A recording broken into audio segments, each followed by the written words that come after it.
3, we present unusual option activity, UOA, as we have defined it. And we appreciate you joining us. So if you are all as ready as I am, let's get started. Bang.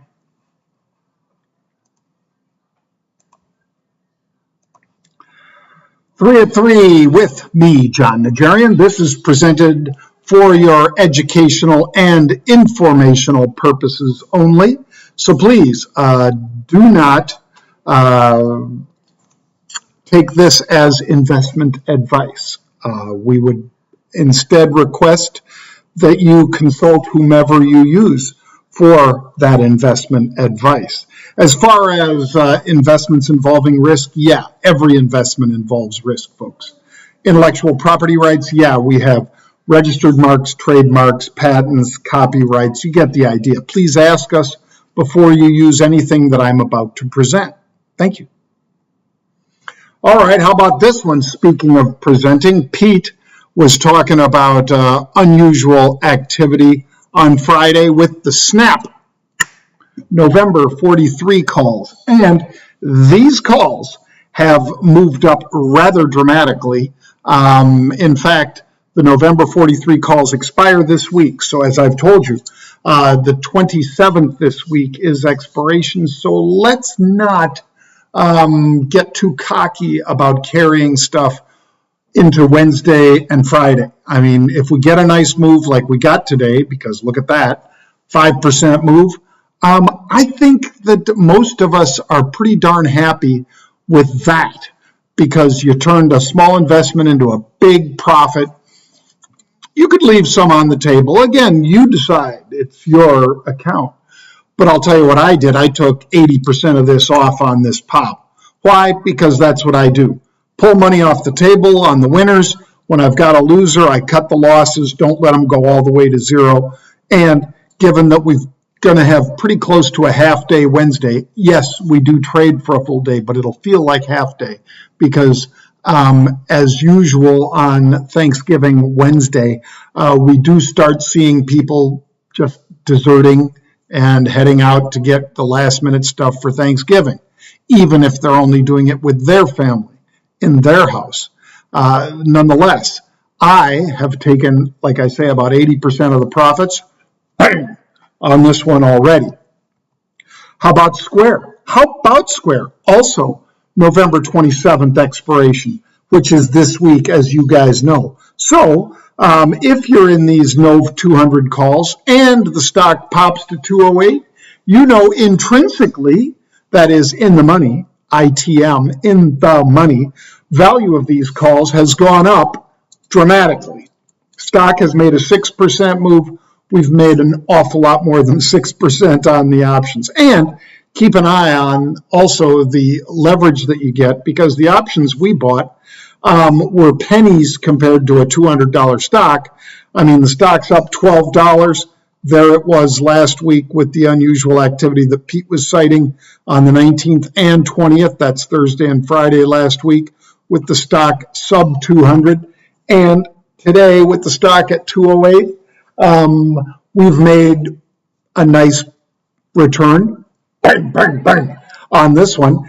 And I would say, folks, that for you to tie up 1,000 shares of Square with real cash, even if you don't trade with margin, that means 1,000 shares would have been $200,000 last week. With margin, $100,000, and you're financing another $100,000.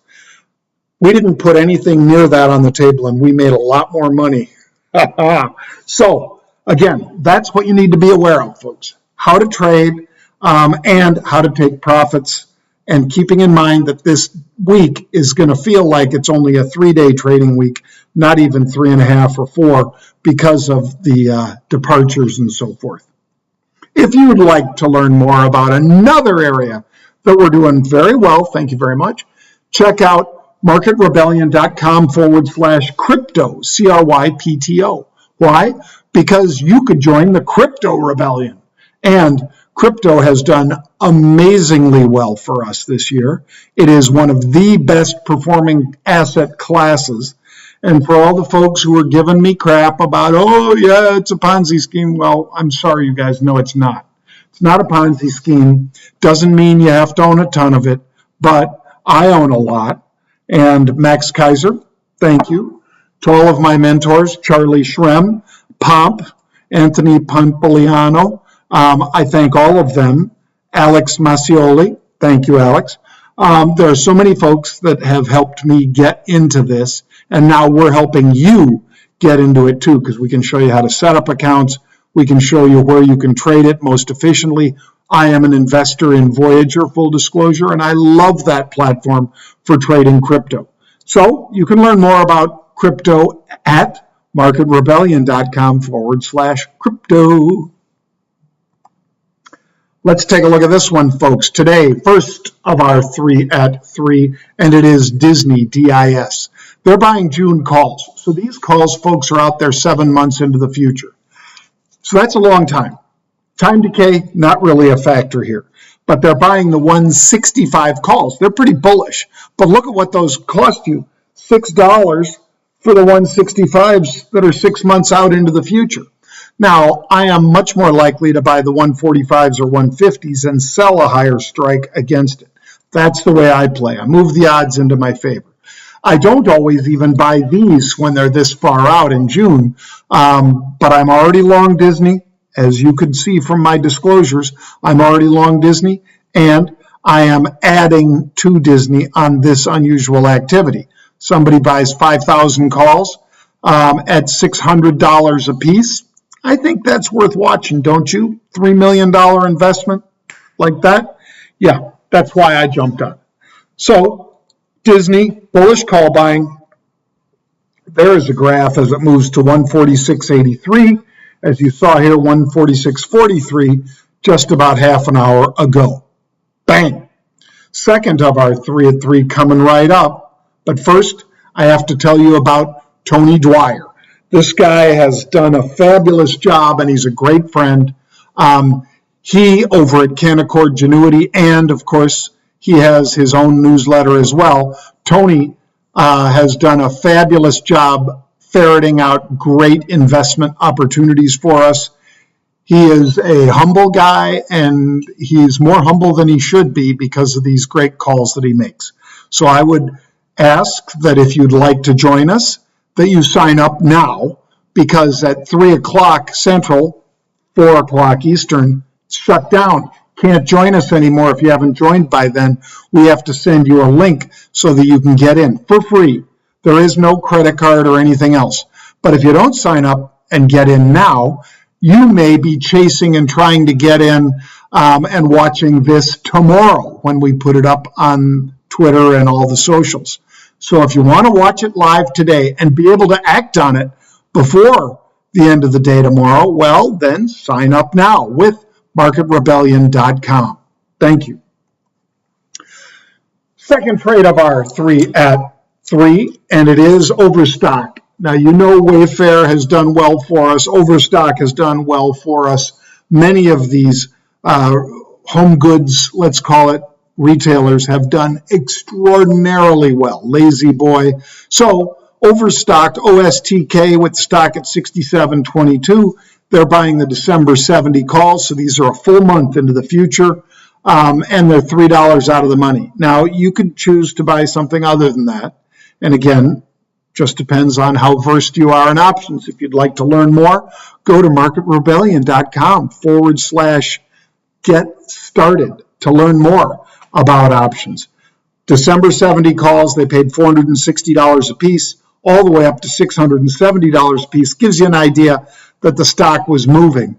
And we talked about this one just a week ago for unusual activity at the D60 strike. And now that's $7 in the money. So now they're buying the D70s. I kind of want to follow people who've been right, don't you? So let's keep an eye on this one. You decide if it's an appropriate investment for you. There is the stock today to 67.93 just moments ago. Bang. Third of our 3 at 3, and then we'll get to your questions. If you'd like to ask me questions, just fire them into our Twitter account or fire them into @ 3 at 3 underscore UOA, which is the handle for unusual option activity. That is at sign 3, the number 3, at AT3 underscore UOA. So anyway, let's get to Dropbox, because there was bullish call buying in Dropbox. They were buying the April 21 calls for $124 a piece, because every option is for 100 shares of stock.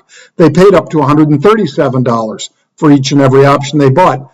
They bought 10,500, which is over 1 million share equivalent of stock, folks. Don't you want to follow people who've been right? I can't pull the trigger for you. I can't give you advice. I bought Dropbox calls in April, but I didn't buy the 21 strike. You want to know what I bought? Tune in to our conversation with Tony Dwyer today, and I'll tell you about that. All right, so Dropbox stock is $18.84. They bought 1 million share equivalent of the April 21 calls. They paid $124 a piece for these calls, up to $137 a piece for these calls. That, my friends, is a good tell. This is what the stock looks like for the year. You see Dropbox banging around. Is it anywhere near the highs of the year? No. It's at 1916. The lows in March, it dropped all the way down to nearly $15 a share. Now you see it at $19. Still, the highs of the year were $23.50 or thereabouts. So I think we got some upside, and that's just, part and parcel to why I like to follow unusual option activity.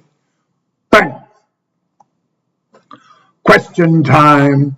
All right, let's check out questions from you, the ones that you've posed to me. Here they come. Josh Mitchell, Mr. Josh Mitchell, that's his handle, says, Pete, John, 3 at 3 UOA. See, there it is. If you want to ask a question, 3 at 3 underscore UOA.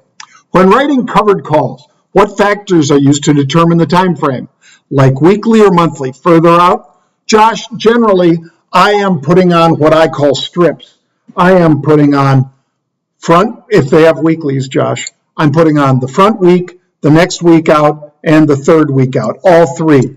And I'm doing those at varying strikes because I don't, except on the very first time when I established that trade, each time as I'm buying back the expiring front week or front month call, what I'm doing is I'm buying that back and I'm selling one further out in time.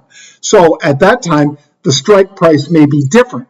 So what I normally do is pick something that's 2% or so out of the money, above the market. I make the market work to get up to the one that I've sold so that I don't have to just keep buying them back. Because for the most part, when I'm in covered calls, or writing calls, when I'm in this strategy, I am in it because I want to own the stock for the longer term. Now, that might not be a full year, but if it is a full year and I'm in a taxable account, that's a nice position to be in because I've taken my capital gains into long-term time frame, and the only short-term are the option gains, and every once in a while I do have to buy them back. Sometimes I buy them back at a loss, and then I match up that loss against gains that I've taken. You get the idea. So that's the way I do it, Josh. I normally do strips, 3 out there, front week, next week, third week. If it's monthlies only, then I'll usually do 1 month and the second month out. And again, I'll buy them back as we get into that final trading of that front month. Thank you for the question, Josh. Next one, Target. All right. Cardi, which is Cardi Truster, asks, okay, now see, John, thank you. Great call. My 4-bagger, Target, Jan 2021, 175 calls. At Scott Wapner CNBC plus 2x on my Dece 18th 180 calls. Bang. That's why we trade. Well, I love this, Cardi. This isn't really a question, though, is it? But I do love when people send us what they've done and that they're making money, and I'm happy for you. I root for all of you to make money.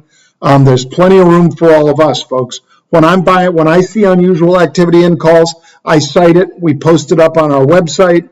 Many times our own subscribers run in ahead of me, so I become a put seller. If it's a bullish call that they're buying, I might have to sell puts to express that bullish opinion. I might have to put on a diagonal spread, being long the 175s, short the 180s, that kind of thing.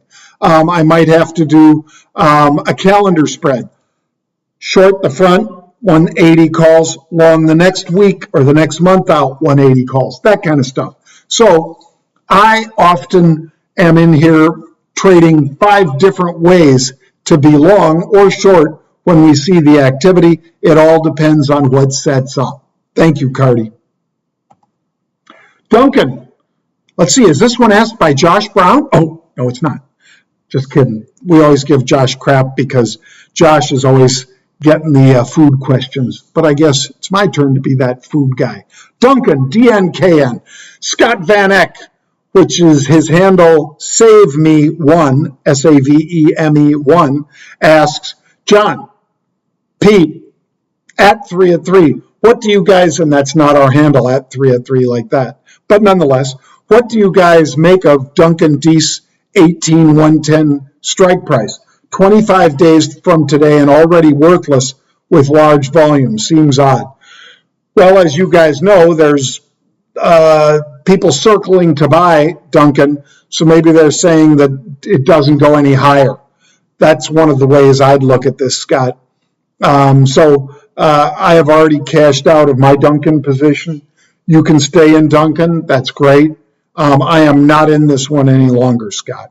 But I appreciate you sticking with us, my friend. If you'd like to learn more about how we do what we do, go to marketrebellion.com/UOA. That is marketrebellion.com/UOA, because there we can show you all about how we calculate unusual option activity. We can also show you a bunch of other ways that we like to trade, whether it's call spreads, calendar spreads, diagonal spreads, straight out put sales, put spread sales, calls, you name it. Bunch of different ways we can trade it. We produce over 20 trades a day on unusual option activity elite, which is UOA. We also do 1 trade a day or 1 trade a week, depending what's best for you. Thank you for joining me, folks. Don't forget that you could still join us with Tony Dwyer, this guy. You could still join us with Tony today. I hope you consider it, because Tony's going to be sharing some great knowledge with us in about, just under 40 minutes from now. Thank you for joining me, 4 p.m. Eastern today with Tony Dwyer on the Market Rebellion Roundtable. I hope you have a great day, everybody.